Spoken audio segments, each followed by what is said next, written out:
ছোট্ট এই দোয়াটি পড়ে ঘুমিয়ে যান, সকালে উঠে ফলাফল দেখুন। দোয়াটি একদম ছোট্ট, আমি যদি বলি আপনাদেরকে, বলে হুজুর কমন দোয়া, আমরা তো সবাই পারি। এই জন্য ছোট্ট এই দোয়াটি পড়ে আজ রাতে ঘুমিয়ে যাবেন, সকালে উঠে ফলাফল দেখবেন ইনশাআল্লাহুল আজিজ। আপনি মাথা থেকে বোঝা নামিয়ে ফেললে যেরকম হালকা হয়, আপনি এরকম হালকা মনে করবেন।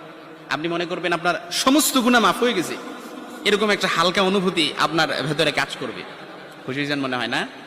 এই জন্য আমরা যদি ছোট্ট এই দোয়াটি পড়ে আজ রাতে ঘুমাতে পারি, সকালে উঠে ফলাফল দেখবো ইনশাআল্লাহুল আজিজ।